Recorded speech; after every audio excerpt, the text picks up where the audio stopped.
My name is Karuna Manthana, and I'm delighted to welcome everyone to this panel celebrating new books. The series is New Books in the Arts and Sciences. Today we are discussing Alyssa Battistoni's remarkable new book, Free Gifts, Capitalism and the Politics of Nature. Before introducing Alyssa and our discussants, I want to thank Lindsay Schramm, who's not here, unfortunately, but she did a wonderful and patient job of organizing this event with us. And I also want to thank the SOF Heyman Center for hosting and the support of the Office of the Provost at Barnard College, ISERP, and the Committee on Global Thought. Alyssa Battistoni, at the end there, is an assistant professor of political science at Barnard College. She's a political theorist working on climate and environmental politics, feminism, political economy, Marxist thought, and the history of political thought. All of these strands come together beautifully in this book, and I think with extraordinary clarity, insight, and purpose. Free Gifts is a striking work of conceptual synthesis, one that fundamentally shifts how we understand, or at least how I understood, how capitalism works by analyzing how and why some things, processes, and labor, from nature to agriculture to care work, resists commodification or price calculation and what that means. In addition to her scholarly work, Alyssa is the co-author of A Planet to Win, Why We Need a Green New Deal, and is a frequent contributor to New Left Review, The Nation, Dissent, N+1, Boston Review, and Jacobin. Before inviting Alyssa to introduce her book, let me briefly introduce our other panelists. So our first respondent will be Daniel Luban, assistant professor of political science. Dan specializes in modern social and political thought, especially the 17th and 18th centuries, and in theories of capitalism and social order. He is completing his first book, Children of Pride. He'll be followed by Karl Venerland, professor of history, a historian of early modern Europe, especially intellectual history and political economy. Karl has written widely on ideas of money, credit, economy, nature, improvement, and modernization. I won't list all of his books. I'll just mention his most recent book, written with Frederick Jonsen, Scarcity, A History from the Origins of Capitalism to the Climate Crisis. And our final respondent is Robin Marasco, the Henry A. and Luis Loeb Professor of Political Science at the New School for Social Research.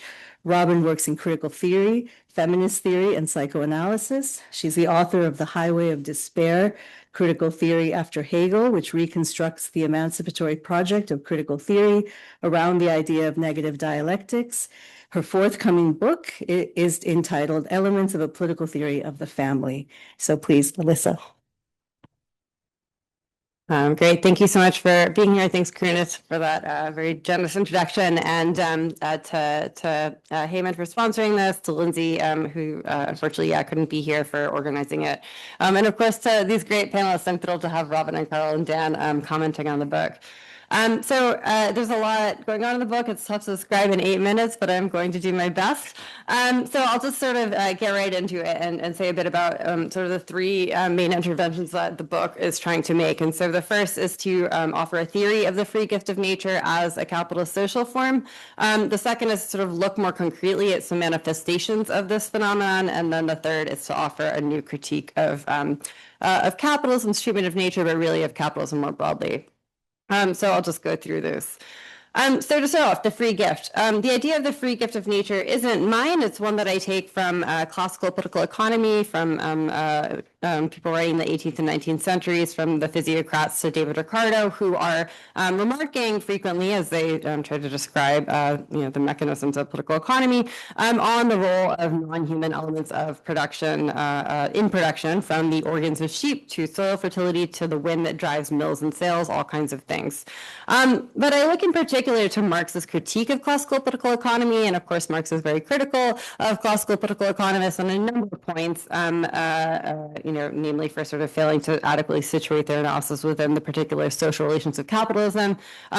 And I'll say sort of as a sort of side note, I generally use Marx sort of methodologically rather than exegetically. I'm not sort of just trying to look through and say like, look, Marx is actually an ecological thinker. He talks about soil fertility here and there. I'm trying to draw on sort of the way he both critiques classical political economy, but also how he thinks about nature and society and the natural and the social within capitalism as a form of social organization. So what Marx says is that they've basically adopted a naive view of the material world. They've sort of looked at, they've understood wealth to consist in often sheer material things, as if it simply grows out of the soil, and haven't adequately attended to the social relations within those material forms appear. And nature, he argues in Volume 3 of Capital, is a free gift to capital alone, that capitalists alone have sort of benefited from the productivity gains enabled by the deployment of natural agents. They alone have sort of benefited from these gifts. He doesn't actually say that much more about the free gift, though, so I wanted to sort of explore this peculiar category because I think it is quite a peculiar phrase when we think about it. Gifts, on the one hand, it seems redundant because it's a defining feature of the gift that they're not bought and sold. It's something you acquire through some other kind of means. And on the other, it seems oxymoronic because gifts are often understood, of course, to be reciprocal in some way. There's gift exchange or gift societies in which you incur obligations through the giving of a gift. In either case, they're often thought to offer some kind of alternative to commodity exchange and capitalism.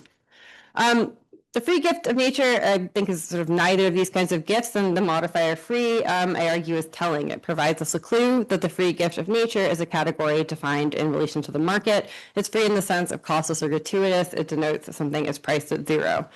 So I argue that natural agents become free gifts only within capitalist social relations in a situation of generalized commodity exchange and market dependence, where most human labor is sold for a wage and production is oriented not towards the generation of use values, but the accumulation of abstract value. Only where most things have a price does it really make sense to describe nature's gifts as free. So I argue and try to develop by drawing on Marx's analysis of the commodity as capitalism's elementary social form and his analysis of the elements of the relation between natural and social form, content and form, use and exchange value, develop an account of the free gift as a distinctively capitalist social form, how nature appears in capitalist societies. So this starts off with a sort of an account of the free gift at a relatively high level of abstraction. But I try to also then consider the sort of concrete phenomena and problems that have arisen from this basic paradox of sort of usefulness that doesn't appear in the form of exchange value, and think about how that's been conceived in social and political thought in other traditions. So there are four sort of chapters that address different, what I see as different iterations of the free gift. So I look at, within the hidden abode at forces of nature as they're channeled in the form of things like machinery, but also what Marx calls the free gift of human cooperation and sort of human cooperative labor, and the ways that both nature and labor are organized within production. I look at the sorts of elements that emanate from that hidden abode, at the sort of byproducts of traditional commodity production, what we often describe in terms of pollution, and what economists have talked about as social costs or externalities. I look at so-called reproductive labor in the household and ask sort of why certain kinds of human labor tend to appear in the form of the free gift, drawing on Marxist feminist and socialist feminist theories of unwaged labor and household labor, and sort of looking at that parallel. And then I look at the various kinds of ecosystemic activity that are kind of required to regenerate both human and non-human life, both in order to sustain forms of economic production as traditionally conceived, but also just to sustain the conditions of life in general, which are often described in terms of natural capital and ecosystem services. And these chapters are a bit more historical. They're sort of looking at the period that we now think of as the Great Acceleration, the period since roughly 1950, which has seen the rapid increase of both various kinds of human activity and indicators of biospheric decline. And really, I think nearly all of contemporary political thought has developed in this period, as has most modern environmental thought, but we rarely situate those within that kind of historical context. So these chapters are looking at how political scientists and economists and philosophers and activists and others have responded to these biospheric transformations in both thought and action, including in a lot of work that doesn't seem immediately ecological. So I'm looking there at a wide range of thinkers, from Arthur Pigou and Ronald Coase on the externality, to Silvia Federici and William Bauman capital, on domestic labor and service work, and trying to both, trace how some of the ways we've come to think about these problems have developed, but also offer a critique of some of our kind of received ways of understanding those. So those chapters try to show how this broader analysis of capitalism can give us a new perspective on contemporary ecological problems, and some familiar policies, from things like carbon taxes to biodiversity markets. But I also argue here that the free gift, when we sort of look at and follow the free gift, we can see capitalism itself in a new light. So the free gift is, I think about it as something like the commodity shadow, and when we follow it, we can go into dimensions of capitalism that I think are often left unexplored. So again, so these things that have material effects on the world that don't seem to register in the form of price, and that often have been neglected, I think, by analyses of capitalism that focus on processes of abstraction, that abstract away from the concrete world, and sometimes leave aside attention to the persistent concreteness. To that sort of duality of capitalist social forms. It's both abstract and concrete, and sort of show how those are always linked. And a sort of key argument of the book is that although we have this vision of capitalism as kind of perpetually commodifying more and more of the world, always advancing and absorbing and subsuming more and more of the world, in fact, that's not what we necessarily see happening. It also, capital doesn't just advance and absorb, it also withdraws and expels, it abdicates and neglects, and we need to, when we sort of follow the free gift, we can sort of follow those processes, and I think it calls attention to some of these remainders in a way, to what's left over when capitalism has commodified what it can. So the last sort of main intervention is, again, to offer a critique of capitalism that's rooted, I think, in a different basis than our usual ecological critiques. So, and that's rooted in a kind of human freedom. So the grounds for an ecological critique of capitalism usually seem pretty obvious. Capitalism has long been shadowed by charges that its satanic mills have ravaged the natural world and its calculative logic have disenchanted it. Nature, in turn, has often been embraced as sort of a wholesome antidote to capitalist artificiality and alienation. In environmental philosophy, a lot of the conversation is about our ethical obligations to the natural world, debates over nature's intrinsic value, and so on. And I am sympathetic to a lot of these critiques and concerns and the sort of the arguments made in these literatures. But I think that many, perhaps most ecological critiques of capitalism tend to take the normative status of nature itself for granted. They hold up nature as the sort of standard against which we can measure human society. But this, I think, is a difficult position to hold when we take on board critical perspectives on nature that have been advanced in critical environmental scholarship over many years. When we recognize that our ideas of nature are always culturally and historically specific, that human societies have long shaped the non-human world and vice versa, that there's a sort of a co-constitutive transformation going on. And then, of course, that even just the natural world is in a constant state of flux. There's not sort of a clear baseline against which we can say this change is indicative of anything in particular. In other words, I don't think we can just say it's bad to transform nature or change nature. We have to be able to assess which transformations we find harmful or problematic, and attempt to do something about those. And that means, I think, that we need to assess or understand the causes of effects we find troubling. So I argue ultimately that capitalism constrains our ability, both individually and collectively, to make genuine decisions about how to value and relate to the more than human world, and to take genuine responsibility for those decisions. There have been a lot of, sort of recent upticks of Marxist theories of freedom in recent years, some drawing on on republicanism as a tradition, others sort of returning to a more classically Hegelian vision of social freedom.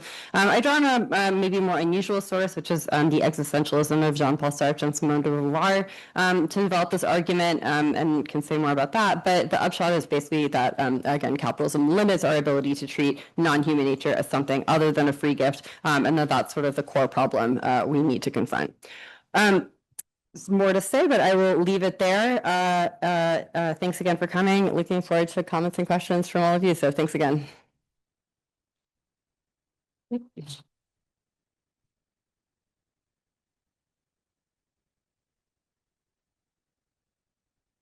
Okay. All right, well, thank you to Lindsay and everyone at the Heyman Center for putting this event together. thanks especially to Alyssa for giving us an opportunity to talk about this wonderful book. So I've been eager to read it for a long time since, it was a recently completed PhD dissertation. And from seeing bits and pieces of preliminary work over the years, and it's really gratifying to see that the final product has met or even exceeded the high expectations that many of us had for it. And I think we should feel proud that our little Morningside Heights political theory community contributed in some minor way to seeing this book out into the world. And I hope and expect it'll get the reception it deserves. So this is a book that does an expert job of intervening in a wide range of debates, ranging from Marxism to ecology to feminism to all the various cross currents thereof.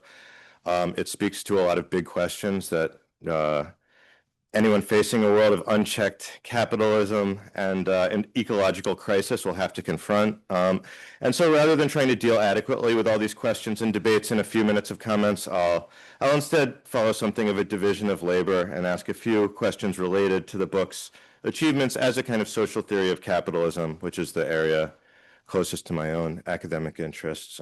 But I hope some of the bigger themes and pressing political questions that I'll be neglecting will also come out in the course of our discussion. So Free Gifts offers an unapologetically Marxist theory of the politics of nature, but not necessarily an orthodox Marxist theory. And as I see it, the book makes a couple key moves in moving away from such an orthodox account. These moves come in support of the basic thesis that, as Alyssa puts it at the beginning, capitalism systematically treats nature as a free gift, something that can be taken without payment or replenishing, something that's materially useful, but that tends not to appear in exchange. And she likewise states toward the end of the book that many critics of commodification make the mistake of identifying capitalism by the presence rather than absence of price, by the form of the commodity rather than that of the free gift, but the free gift is a form fully internal to capitalism. So without hopefully reiterating too much of what she just said, one key thing that such critics of capitalism get wrong is in thinking that capitalism is constantly driven to commodify every area of life, with the corresponding implication that merely preserving the unpriced status of, say, natural resources is to resist capitalism. But as she argues, quote, absent a wider critique of capitalist valuation, the insistence that nature should remain priceless amounts to an argument that capitalism should continue treating nature as it already does. Along with the common suggestion that capitalism constantly commodifies every domain of life, goes a corresponding suggestion that it's inevitably driven to reorganize production in these domains in pursuit of surplus value. So in the Marxist terminology, that is to move from mere formal subsumption, in which industries are incorporated into the market but aren't really organized on market lines, to real subsumption, in which they're fully internally organized according to market logic. But Alyssa suggests we should reject the sort of teleological progression from formal to real subsumption that many Marxists, including Marx himself, arguably ascribe to capitalism.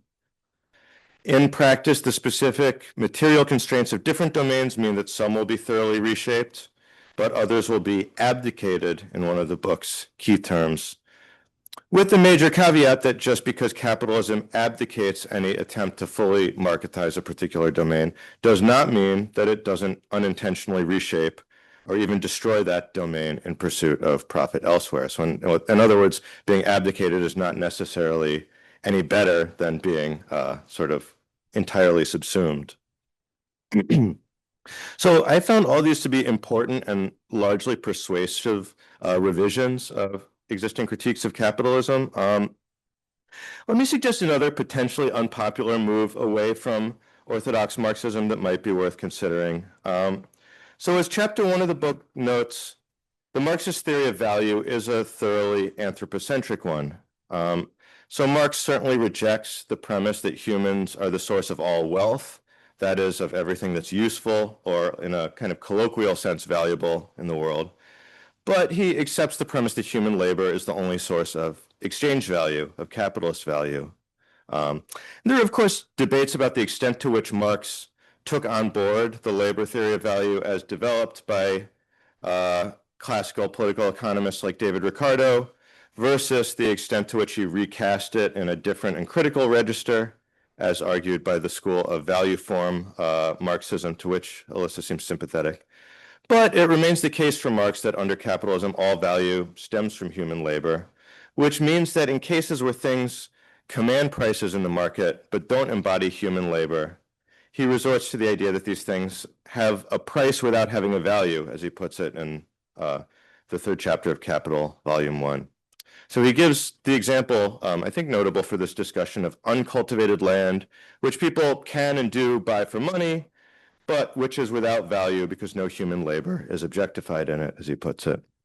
And so there's an obvious, I think, affinity here with the argument of the book, but I wonder if accepting this account of value actually nails down the argument a bit too neatly, since it suggests that all of human nature will always be valueless, even if it's sometimes priced as a sort of ontological condition, end of story.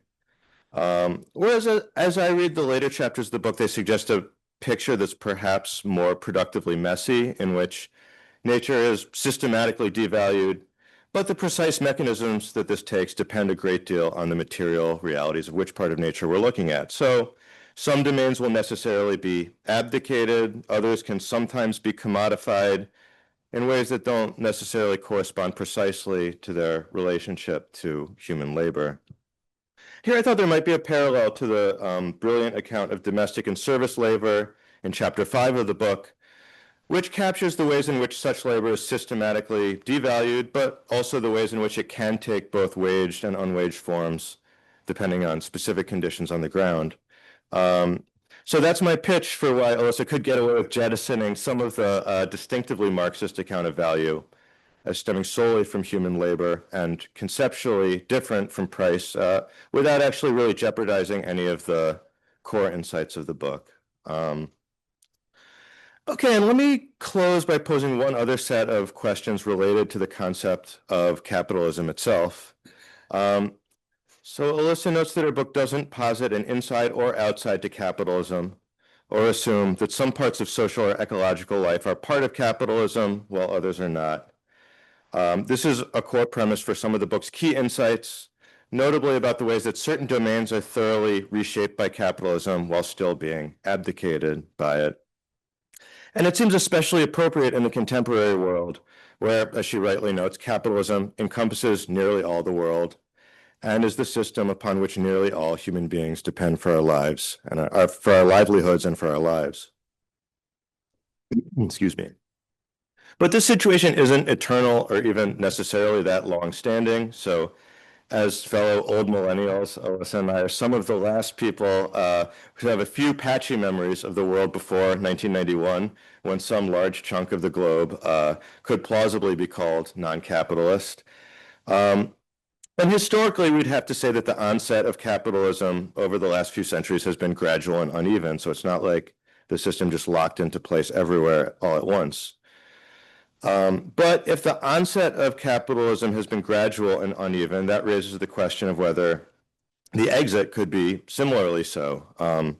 That's, of course, a huge question that I wouldn't expect the book to answer. So I'm not saying we need the path to ending capitalism as, the final bullet point in the book. But it does seem to me relevant to some of the key themes in the following way. So the book is rightly skeptical, and in fact has convinced me to be more skeptical that the absence of commodification or price is a sign that we're meaningfully outside of capitalism. So clearly what Alyssa calls abdication, so just ignoring certain domains while letting them be buffeted by the downstream effects of market forces, isn't any kind of solution. But the book also occasionally gestures at a different kind of abdication, if we want to call it that. For instance, towards the end, Alyssa writes that genuinely protecting ecosystems, quote, just means preserving large swaths of land large enough to keep ecological relations intact and then leaving them alone. So is there a suggestion here that there are pockets of decommodification that could serve as sort of patchwork forms of exit, even while capital C capitalism persists?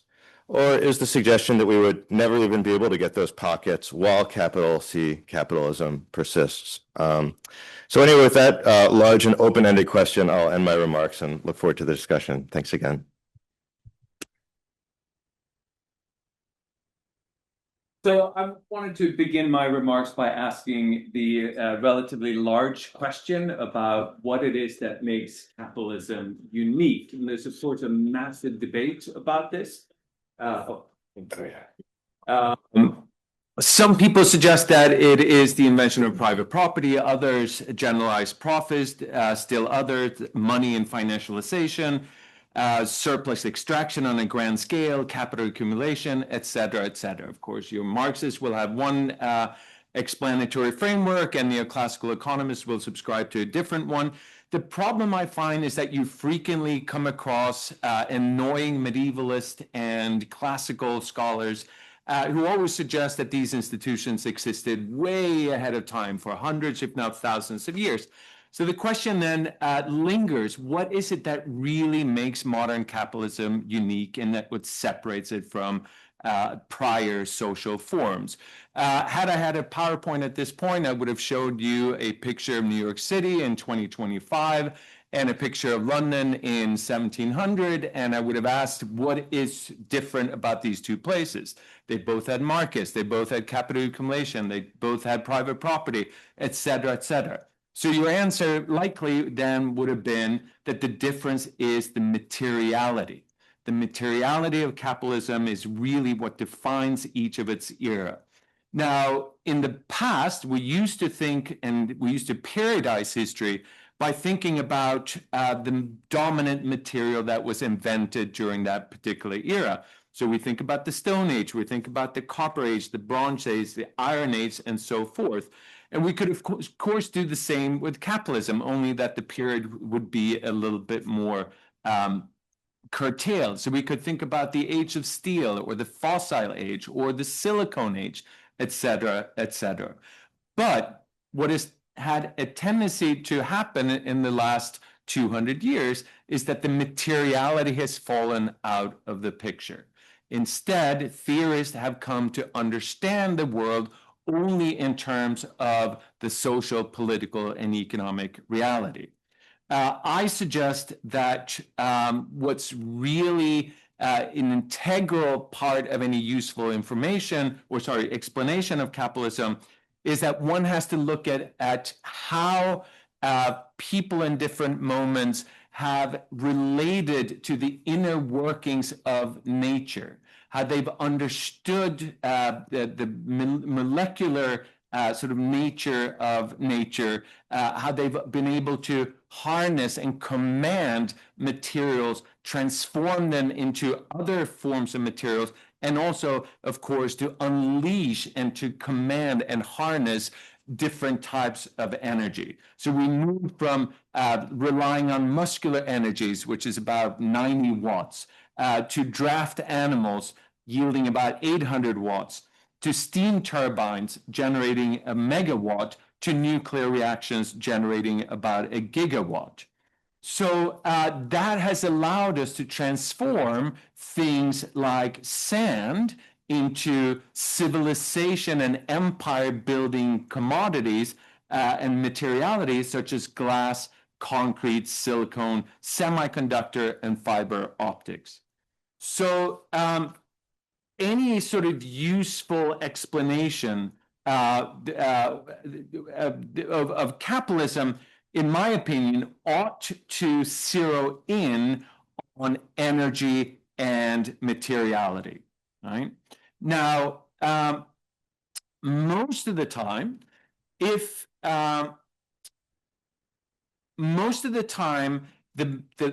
sort of stories that were told, the narratives that were provided by political economy, going back to Locke, Hume, and Smith, is that land mattered, nature mattered, but only to the extent as to who owned it and how you incentivized labor on it and what you did with the proceeds of this labor. There was a kind of faint effort of generating a different political economy in the 17th, 18th century, built around people like Francis Bacon, Samuel Hartlib, and Carl Linnaeus, who very much focused on the sort of ever-present creativity of nature that focused on the wind, the clouds, the sun, the snow, the rain, the ocean, the lakes, the rivers, the mountains, the bees, the earthworms, et cetera, the myriad of different forces that were actually producing wealth and conveniences for humanity. But, well, and Alyssa refers to this, Jean-Baptiste Say, Ricardo, Mill, and Smith. They sort of you can see remnants of this school of thinking in the early political economists, but once we move into the 19th century, nature falls out of the picture, right? And political economy and economics becomes centered only on this highly stylized sphere of human interaction that's untethered from nature, that has no relationship to nature. And this is where Alyssa's book really comes alive, right? So she gives you a sense of how this world has been generated and what the preoccupations have been amongst the theorists of this world and how they have come to basically occlude and ignore the natural world within which we exist. And she explores the dangers and the implications of this blindness to the ecological realities surrounding us. What makes this book unique is that it combines an ecological critique of capitalism with a critique of alienation and of freedom. I read this book in a manuscript form a couple of years ago, and my main complaint that it was perhaps slightly too theoretical for my taste. Reading it again, it is a fantastic book, highly readable. It gives lots of gifts both to a general audience and to those who are more theoretically inclined. I think that does the job of using Marx as an ecological critique in a much more convincing way and explains that approach to me better than Malm and Moore and Saito combined. So I'm extraordinarily impressed with this book. It was an absolute delight to read over the weekend. Now, I've been tasked to also ask a couple of questions, so I have 3 if time permits. So one of the, not necessarily concern, more curiosity that I have when reading this book is that many times, or for most of the narrative that you're constructing, you're essentially conflating conflating neoclassical economics with capitalism. You are ascribing a functionality of capitalism that assumes that neoclassical economics is an accurate description of society in the world. So you're criticizing capitalism. Of course, critics of capitalism are increasingly arguing that the lack of competition, just to mention one aspect, has essentially made neoclassical economics irrelevant to the present day. So I guess what I want you to talk a little bit more about is how you view the relationship between capitalism and neoclassical economics, and what is it that you might be, what kind of liberties might you be taking by conflating these a bit too much, when in fact neoclassical economics might not actually be an accurate description of the world at large. The second question I had is pertains to knowledge, right? So in your world, if you want to kind of depict this, you have the natural world, the ecology, Earth systems and Earth services that are operating. And within that, right, there's this kind of globe that the neoclassical and Marxist political economists have defined that's only sort of loosely connected to the external world. Now, knowledge in the minds of entrepreneurs, thinkers, and scientists, they are the ones who are kind of breaching that space. They are exiting the globe and the world of theory, and they are the ones actually invading and transforming the natural world. there's very little talk about knowledge in your book as a method, as a weapon, as a tool to transform that world and to make that connection. So wanted to have you talk a bit more about that. The third question has to do with economic growth. So economic growth amongst the critics of capitalism is generally seen as the culprit of all the destruction. And of course, economic growth amongst proponents of capitalism, they think of that as, you know, what you can't argue with as to why capitalism is better than anything else.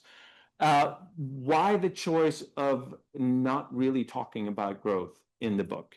And then let me throw in a last question since I have so much time available. Sorry. So that is, if you'd actually started your narrative a little bit earlier, and you would have brought in more of a sort of a spiritual, religiously inflected political economy, you would have come across more authors who saw this gift being a sort of divine gift to humanity. And if you think about the gift in that sense, you know, it's more of a Maussian gift where there is a responsibility, right? And in fact, discovering, right, the gifts, the divine gifts, by understanding and deciphering nature is in itself a form of prayer or divine activity. So there could have been a different way in which, but those are just a couple of questions in a book that is absolutely fantastic, and I applaud you for it.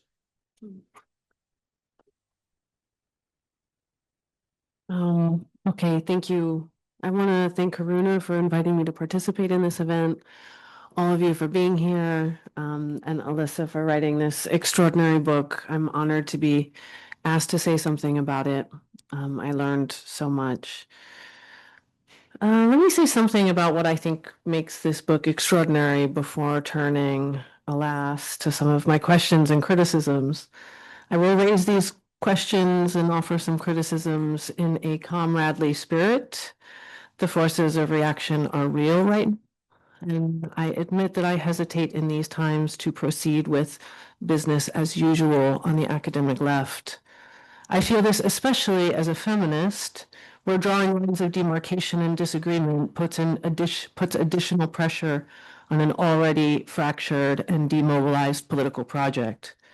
Yet the feminist ambitions in this book resonate with me, not only the explicit engagement with feminist thought and feminist debate, but also a certain feminist method observed in how Battistoni handles the history of political and economic thought, namely how she enters a thoroughly male-dominated history and discipline for radical purposes, and how she conducts in the presentation of her arguments and positions a kind of auto-critique that I would want to claim as distinctly feminist. But I will return to these issues in a moment.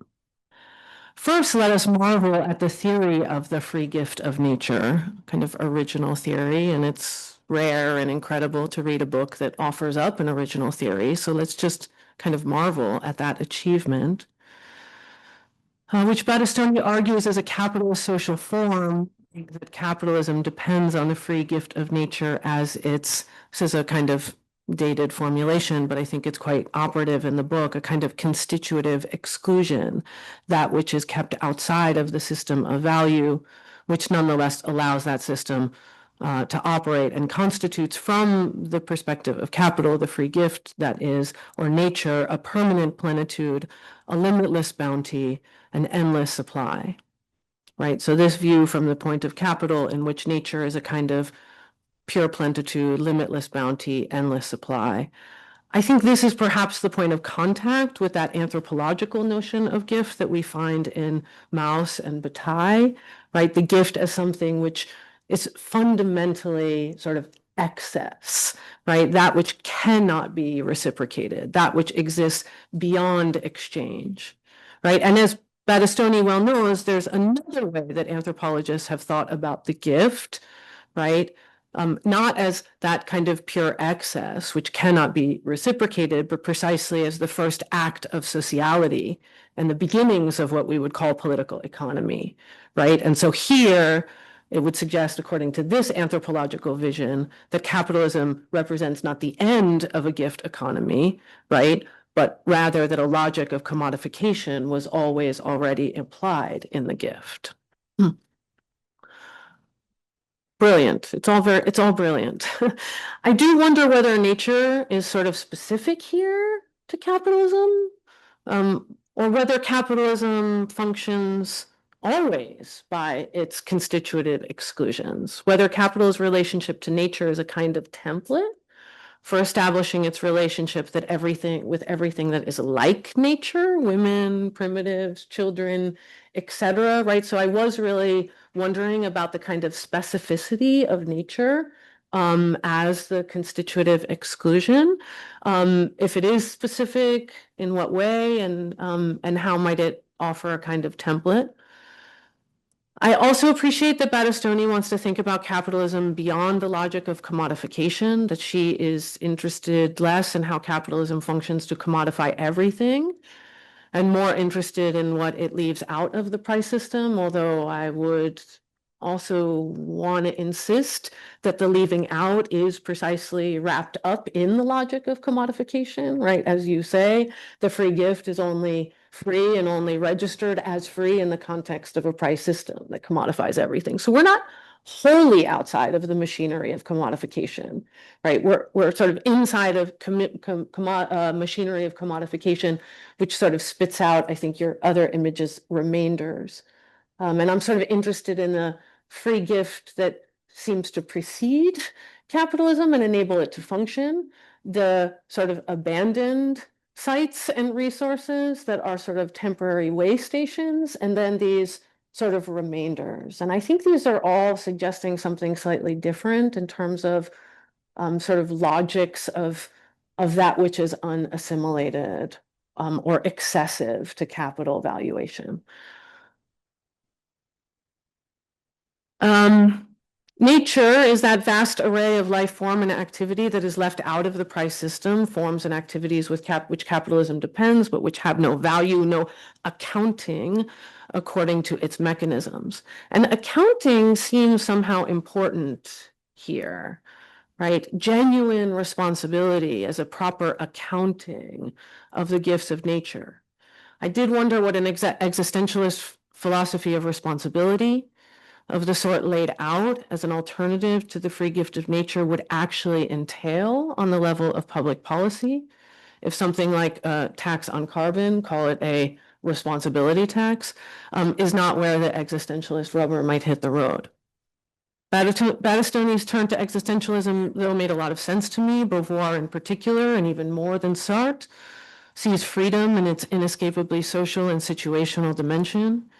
It did leave me asking, after the multivalences of freedom, what we mean when we speak of the free gift of nature, whether free in this sense means just without cost, or whether the free gift also harbors something of capitalist desire itself, not for more meaningful choices, but for a kind of freedom that is beyond choice itself. But let me get back to earth and say something about Battistoni's engagement with feminism, with debates about care labor and wages for housework, and with broader debates about the relationship between women and nature under capitalism. Battistoni engages these debates because it echoes her larger set of concerns about what gets left out of capitalism's system of valuation, right? Or what is partially brought in and still valued, right? So we get the kind of ambiguity or the messiness that Daniel was talking about, and I appreciated the messiness, but I also appreciated that Battistoni resists the move to kind of conflate women or women's work with nature, or to valorize care work as somehow closer to nature.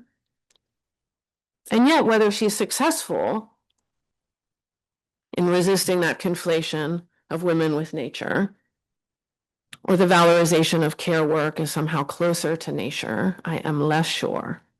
I think there is a logic in the argument as a whole as well as the explicit decentering of the woman question in pursuit of a theory of capital and a theory of nature that is not only non-feminist, but possibly anti-feminist. At least I found myself resisting the call to set aside the question of sex and to focus on labor processes, and on capital as a systematic devaluation and non-valuation of care labor. Why should I believe that the devaluation of care work has more to do with capitalist labor processes than the fact that this work is overwhelmingly done by women as a class? Why would I set sex aside in trying to make sense of that? And how can we possibly talk about care work today without talking about paid and unpaid sex work? Marxists today are preoccupied with value and still limited, to my mind, by a sociological as opposed to a political theory of class. Free Gifts is a marvelous book, argued and refreshingly erudite, but it is undergirded by the conceit that a theory of value is what Marxism has to offer us today. I have wondered if the value form debates are themselves symptomatic of our nihilism. If we can't stop talking about care and care labor, not because we are performing so much of it, though we are, but because we have so little left of caring for ourselves and of our world. Nonetheless, I think these debates, or at least the way they're taken up in this book, keep us firmly on the terrain of Marxism, in which it is capitalism and not patriarchy that oppresses us, and in which the systematic devaluation of women in capitalism is not about them being women, but about certain processes failing to conform to the imperatives of capitalist production, and in which our oppression is not primarily about objectification, our commodification, our place in an exchange relation between and among men, what Gail Rubin, developing that other anthropology of the gift for feminism, called a sex gender system. Instead, there is the suggestion that we focus on labor and not sex. Okay, that was a little hard. I went a little hard on it. In a comradely spirit.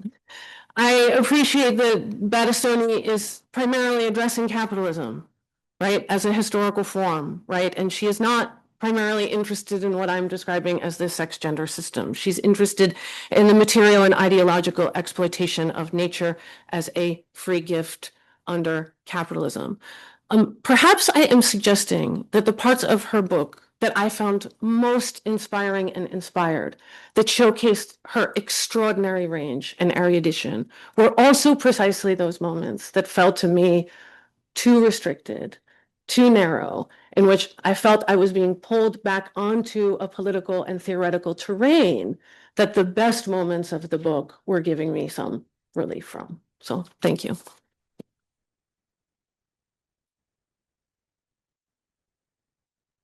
So Alyssa, you want to respond, and then we'll have questions and we'll plan to wrap up around 7:30, and there is a reception in the back to continue the conversation.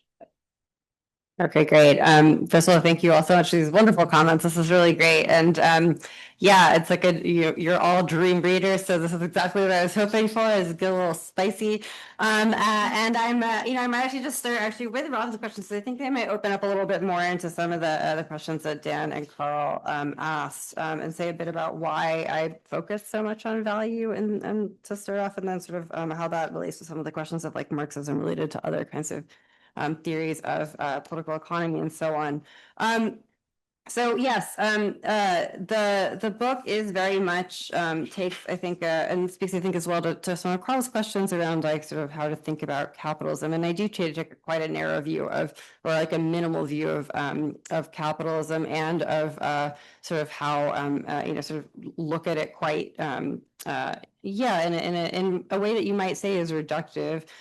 People like Nancy Fraser have argued we should see capitalism as a social order. A lot of people are for sort of a thicker view of capitalism that's attending to a lot of elements beyond something like just the operation of value or the logic of value or something like that. But I try to do that in a way to, I really am trying to just trace something about what I think are some really core social relations of capitalism, or that constitute relations between, especially between human beings within a capitalist order, and how those, I think, often the relationships in nature are sort of downstream from that in a way, and trying to think about, again, this interaction of these social relations in a material more than human world and those transformations. So I think that can lead to places where the book is, it's not offering a sort of complex theory of something like gender, precisely because I think that is too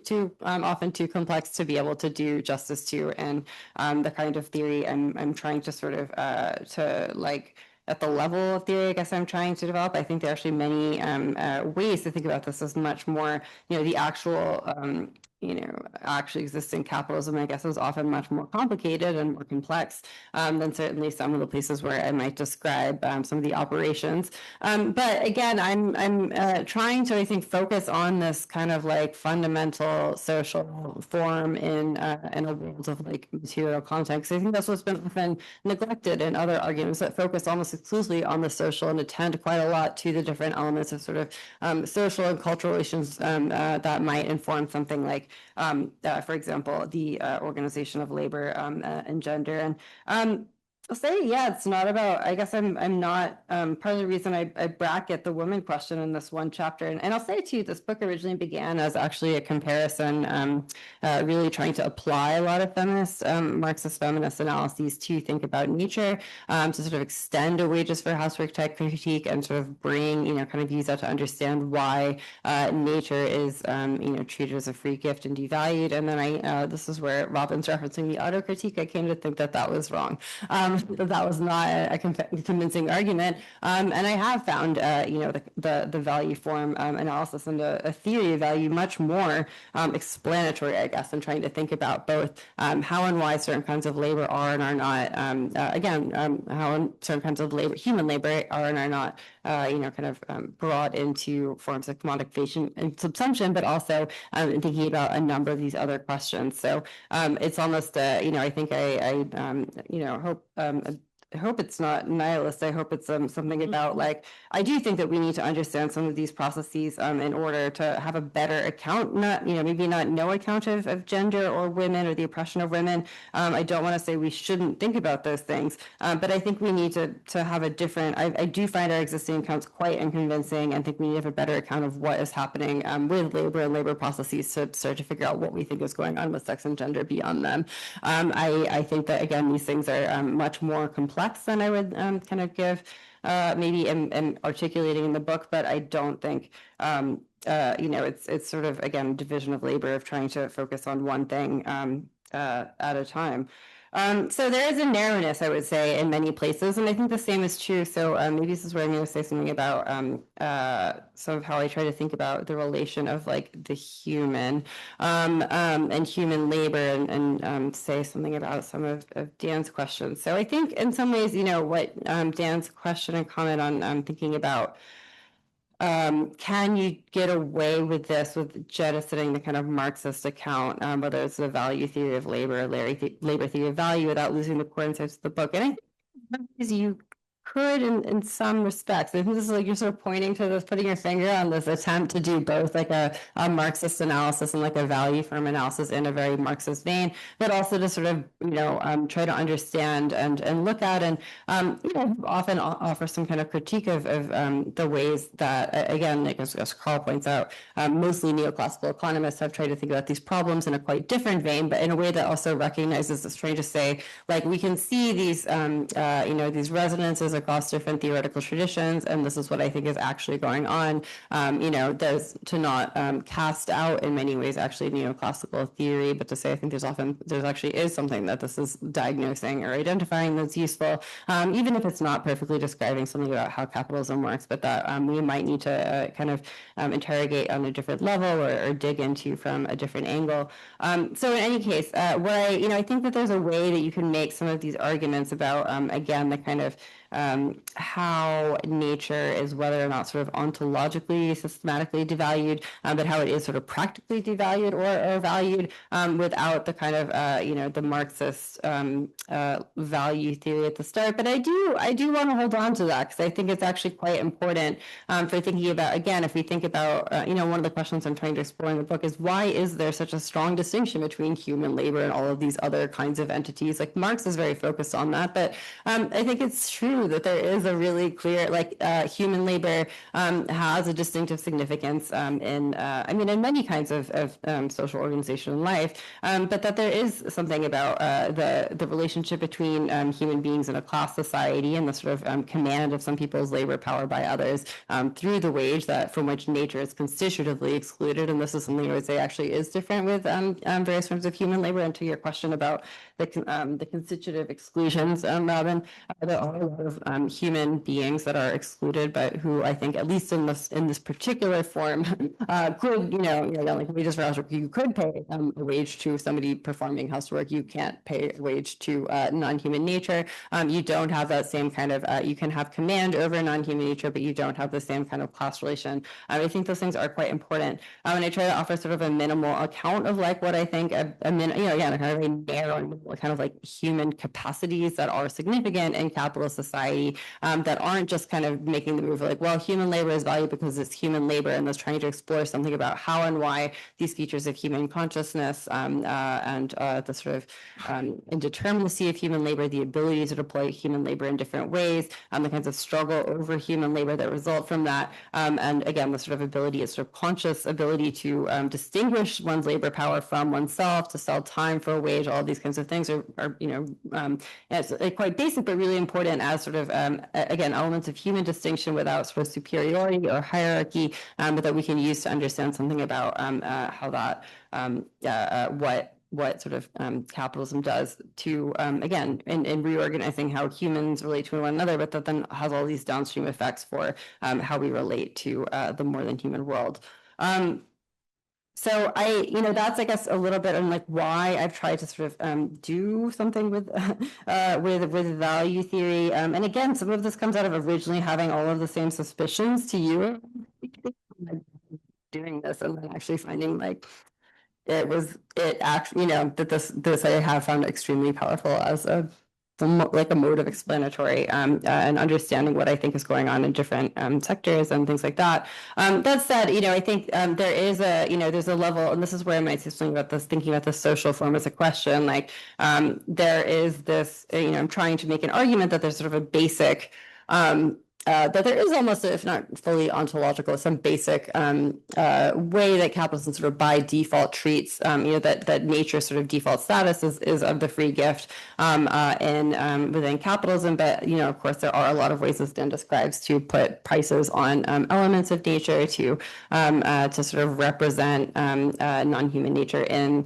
through ownership, through property, through rents, things like that. And so I think, and I think you're right that that's the later to have to sort of get more into like what that looks like on a more concrete level. It does get kind of messier where it's not just kind of like nature is not valued and human labor is, and more broadly, like I would say there's something I think tricky about just saying nature is devalued, because I don't think capitalism values anything like correctly. I don't think it's like a system of value that you can say like this is good, like rightly valued, and this is wrongly valued. I think it's a kind of a system of where value has not much to do with the ways we might think of social or ethical or whatever other kinds of value. So as a system of valuation, to say it values anything correctly, I think is quite, I would just like not say that at all. But yeah, so I think there are these features that do sort of again tend to that again the default is for most of nature, and really actually when we think about it, most of the world does not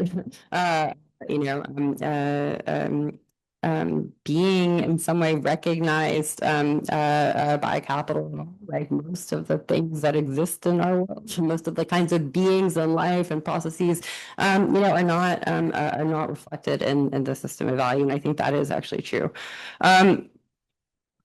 I should probably stop in once we can answer some questions. There's so many more things to get to. I've hardly talked about Carl's great questions, which also speak to thinking about some of the, like, again, thinking about how I relate to non-Marxist and Marxist economics and neoclassical economics. And you're right, I think that there's places where, because the book is so much trying to look at I think the theories of like how to make sense of these phenomena that have mostly been in a neoclassical vein, and taking aim at those. Maybe I am overly sort of criticizing these theorists of what's happening, rather than sort of and letting them speak too much for how capitalism operates. I think that's a fair question or critique. I'd be curious to hear what you think would change drastically if we were to, think about something like the from a different vantage point, or if we accept that neoclassical economics isn't sort of always an accurate description of how capitalism operates. And I do think, of course, it's much messier. And so in some places, maybe the critique would be, we have this story about how things work, and I'm often trying to complicate that story and say, actually, look at all those other things going on. And so maybe it's fair to say, yeah, of course, capitalism is not just doing, it's not operating according to a set of principles that somebody has, written down, described as like this is sort of the conditions of perfect competition and so on. And I do think it's like generally true that like there are a lot of places where the description of capitalism is sort of doesn't really reflect the many ways that I think just there's often a set of principles that are sort of expected to be intact, and actually capitalists is sort of doing whatever it can. That usually always don't map onto that. You don't see very much about knowledge and growth. And growth actually tried to actively, which I think we just didn't get to because there was too much else going on, to be honest, despite being a kind of lover of the history of science. But growth, I think I wanted to actively avoid, because I find a lot of arguments about growth to be frustrating and difficult to wrap my head around. And I feel like some of the growth and degrowth debates conflate arguments, miss certain points. And I think it also speaks to the sort of question of how to get beyond the consequences as the sort of assessment point. Because I think growth as the culprit tends to have an argument that capitalism always grows, and that means it's always sort of using too many resources. And again, I find that like to be a question that we can't just say like there's too much growth, there's not enough growth. Like these are all very like evaluative and judgment type questions. Like what is growth measuring, what the sort of levels of resource use that are correlated to a given like GDP growth, all these kinds of things that I think are more different kinds of assessment and judgment that I would say like are again the problem I want to point to, rather than just saying like growth, good, bad, and focus on that. But I do take the point, because it's obviously one of the things that people want to think and talk about. Okay, there's so much more to say about all of this. I will stop for now, and pause until we get to reception. So if there are any questions. Yeah, Sinead. I have a question. It's time or Sorry, you just. Yeah. Thanks. Okay, so I'll preface this by saying I find it so generative to think, beyond commodification as the main problem of capitalism. And this is a problem I'm trying to wrestle with myself. Like, what's the problem with putting a price on something? And so like in that spirit, my question is, and maybe you address this in the book, I still haven't read it, but like, isn't waged labor under capitalism itself also a free gift? Or like, it's not as free as, let's say, I don't know, like a woman's unwaged labor in the home, but it's free in the sense that if workers collectively own the means of production, their labor would be priced differently than it's being priced under the whatever particular social relations of capitalism. So how do you think about the question of waged labor as a free gift, and where does that play into your value form analysis at all? Yeah, I definitely think about it mostly in the terms of the kind of again, this sort of problem of cooperative labor, which Marx explicitly describes as a free gift to capital. It's like the sort of benefits of coordinating labor and the kind of more than the sum of its parts qualities and all these kinds of things that generate something in excess of what kind of individuals can do as a free gift of cooperative labor. I mean, I think, and I'll say more about that in a second. I think there's another way you could think about if you have a kind of classical like exploitation theory, that there's always some element of like free or like labor that is in excess of what the worker is getting back, and that like is sort of, the surplus that's being sort of scooped off. And so there are some arguments that there's always some element of that like unwaged or like inadequately waged work. And I don't quite get into that because I don't it can be tricky to really like, I don't want to say like there's like here's the amount that the wage cover. I mean, like I think it can be too much of an accounting question if we do that, but I do really think that what I try to focus on is really the ways that I think capital reorganizes both labor and nature, but to maximize that free gift of both sort of like the cooperative powers of human labor, but I would say also like in tandem with the kind of cooperative powers of non-human nature, and the ways that the organization of nature is quite fundamental to unlocking the cooperative powers of human labor, that like as you try to fully really subsume production and make production more efficient and more productive, that often requires like a very tight control over the elements of the non-human world that go into that are part of the production process, and that some kinds of nature I think are more amenable to than others. So I try to think about it like in the terms of how like waged labor like there's something about it that does generate some kind of what we could think of as a free gift, but that it's something you have to really understand in relation to, again, like both the labor process, but the labor process is something that's fundamentally very concrete and has different appearances depending on like what the concrete other elements of it are. So whether you're thinking what we describe as like agriculture, industry, or things like that. I don't know if that answers your question.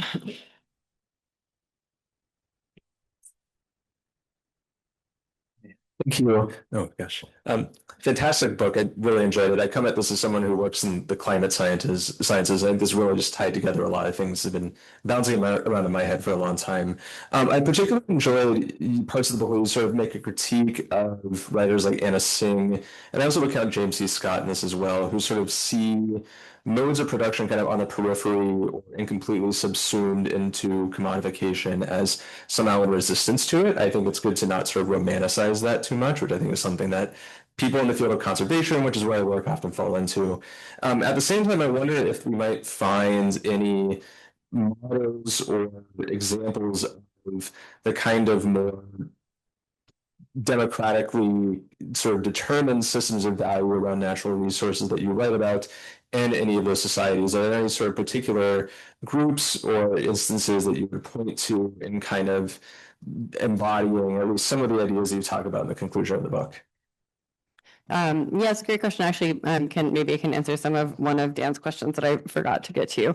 Because I think this speaks some to this question of like how, if there's no outside, but can you have a kind of gradual and sort of uneven process of exiting capitalism? Can there be forms of decommodification that do have some form of exit or aren't just sort of like perpetually trapped within the overarching system? And I would say yes, but you need to remember that the overarching system is still operating, I guess. And I think my work often about decommodification projects, or like often, I think especially around a lot of the commons discourse, or sort of what people think about the commons and commoning, is that you are like, is this expectation that you can remove you can kind of get outside or remove yourself in some way through practices of like creating a commons within this broader system of commodification. And I think I'm very skeptical of most of those, but mostly not because there's nothing that can happen within them, more I think because they, the way they kind of conceptualize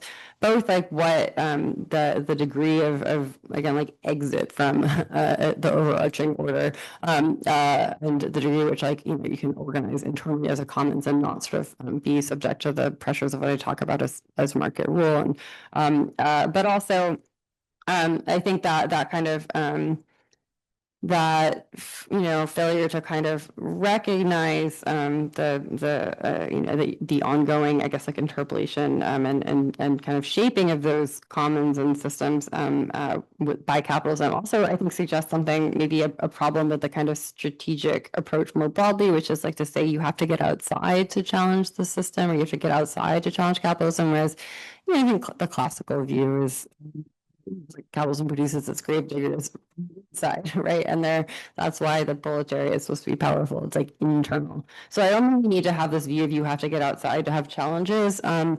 that's one of the things I want to say in the book throughout. But I do think that there can be signs or sort of versions of something like decommodification, or sort of trying to like create models that are at least are trying to constitute ways of relating to and valuing and non-human nature on other grounds within capitalism. And I talk, there's this in this chapter, I talk about the socialization of nature and how this is a project that really, like, I think states would have to lead, and that there's a lot of questions like, how do we think about the capitalist state, and can the state do this, and do it? And, like, can you really expect these things to happen?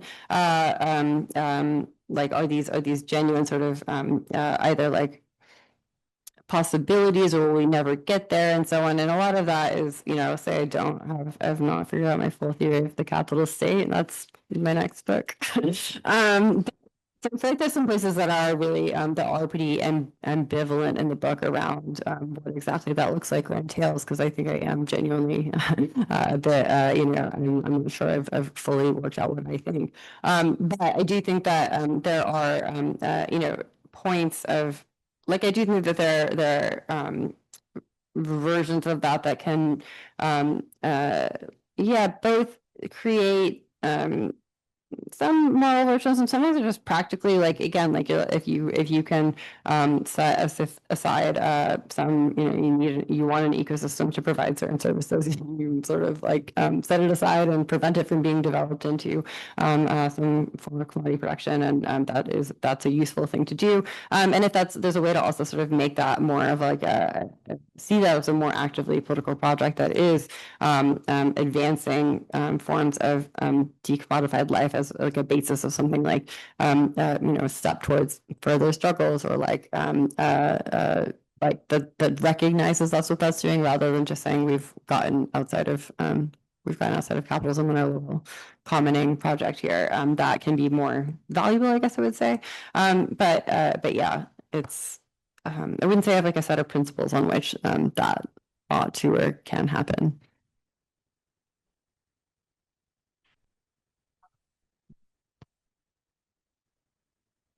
So much for a great talk and great comments. And congratulations. Also, I know this doesn't matter, but this is an awesome book cover. This is like one of the best I've seen in a long time. So apologies, this is really an invitation to say more, because I've only read the introduction. I'm looking forward to reading the rest of the book. I was wondering if you could talk a little bit more about the account of unfreedom that you give, because we get this familiar question of what's wrong with capitalism. It's what's wrong with it is ultimately that it makes us unfree in this specific way. And building off of what Robin brought up, one concern I have with all the conversations about value form is, how does that cash out about a complaint about unfreedom when we focus on value form rather than something like class as a description of what capitalism is doing? Do we get a somewhat weaker account of unfreedom? And I know you say that we are unfree insofar as we are inhibited from valuing nature in other ways. But I guess, what does that mean, really? Why should I be concerned about that? Is that not downstream of other forms of unfreedom that capitalism produces? So really just an invitation to say more about what I'm sure is in other chapters of the book. And congratulations. Thank you. And yeah, the cover is great, which I cannot take credit for, but I will. So thank you. Yeah, it's a good question. I think I've often had this concern with value form work also. I mean, I do try to talk about two kinds of unfreedom, and one is talking about what I describe as a Or I try to talk about capitalism as a form of, and this is like an attempt to, bring some political theory questions and say like, yeah, if we're concerned with how are we, making decisions amongst ourselves and sort of, choosing to live together in the world and things like that. A lot of this is happening through these particular, that we need to really think of capitalism as sort of the how so much of that is happening. And so I do talk about class rule as part of that, and the I think basic fact of a division of what I would say is a constitutive sort of division of social power based on sort of control over assets and investments that I think does make it very such that a small number of people are making decisions sort of for the rest of us about what to produce and how and where to invest, and that also ends up meaning like they're remaking our planet in quite fundamental ways, but of course you can't understand that as just sort of like people making free decisions. You need to understand decisions, and that's where I think you do have to have the kind of value theory type account, and so that's where I try to develop more what I talk about as market rule, and I focus because I think I think a lot of the existing critiques we have in like the Republican literature has been really good on this, is more focused on kind of these forms of what people talk about as like domination or control that one group of people have over another in a more sort of direct or kind of immediate sense, and the sense of like what I try to talk about. I do think a lot of value theory has been very loose on like they talk about abstract domination or social domination, but I think like the description of what's going on has often been not super articulated. So I kind of try to spell out more like what I think the problems that is, and that's where I actually find Sartre's analysis of seriality quite useful in describing something about the ways that we are relating to one another, but also to our sort of choices in the structure of action in the market. And I think what was I going to say there? Yeah, I think that it ends up producing something like what we might talk about as something like alienation, but that again, I'm trying to get kind of more granular on what I think some of that is, because again, a lot of like discussions of alienation are like we produce the world that we don't recognize ourselves in, and I think that's really important. But I want to sort of think like what about the forms of action that we take and the ways that action is channeled is producing that sense. So yeah, and I guess I would also just say like I don't think this is the only necessarily kind of unfreedom that matters, but I do also think that some of the those kinds of the ones that I think we political theorists and in general critics of capitalism have maybe sort of attended to less or done less work on, but then also that have been some of the I think central normative defenses of capitalism and sort of freedom to choose, and freedom as like a freedom in the market, and freedom like that is the form of freedom that people often defend. Even Karl's right, the growth is another sort of like wealth, prosperity is another that sort of takes a different track. But yeah, I want to sort of try to confront that more head on, not because other kinds of unfreedom are insignificant. Thank you, everyone.